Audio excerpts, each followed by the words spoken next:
आज की कहानी है टोपी वाला बंदर। एक समय की बात है, एक गांव में एक व्यापारी रहता था। वह अपना पेट भरने के लिए गांव-गांव जाकर टोपियां बेचा करता था। वह रोज सुबह एक बड़ी सी टोकरी में टोपियां लेकर निकलता था। उन्हें बेचकर वह शाम तक अपने घर वापस आ जाता था। एक सुबह अपनी टोकरी में रंग बिरंगी टोपियां लेकर निकला। एक गाँव में टोपियां बेचने के बाद वह दूसरे गाँव की तरफ बढ़ गया। चलते चलते वह बहुत थक गया था। उसे रास्ते में गुजरते समय एक जंगल भी पड़ता है। जंगल में उसे एक पेड़ दिखाई देता है। उसने सोचा क्यों ना आराम कर लिया जाए। व्यापारी बहुत थका हुआ था। उसने सारी टोपियों से भरी टोकरी नीचे रख दिया और अपनी सर से टोपी उतार कर अपने सर के नीचे रख लिया और वह वहीं पे लेट गया। उसके बाद व्यापारी को गहरी नींद आ गई। जिस पेड़ पर व्यापारी सो रहा था उस पेड़ पर बहुत सारे बंदर रहते थे। व्यापारी के सोते ही बंदरों ने उसकी टोकरी पर हमला बोल दिया। बंदरों ने रंग बिरंगी टोपियों को लेकर खेलना शुरू कर दिया।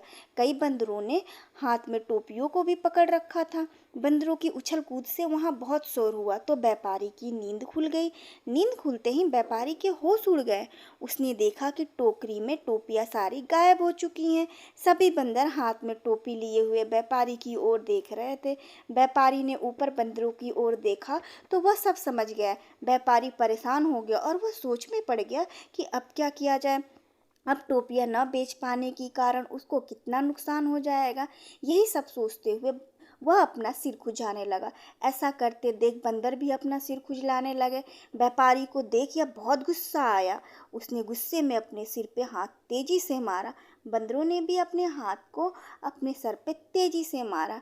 बंदरों को ऐसा करता देख व्यापारी को समझ आ गया कि बंदर उसकी नकल उतार रहे हैं।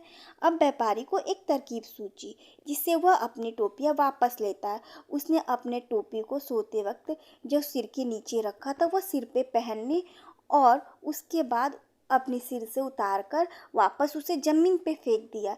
बंदरों ने ऐसा देखा तो उस सब बंदरों ने भी अपनी टोपियों को उतार के जमीन पे फट से फेंक दिया।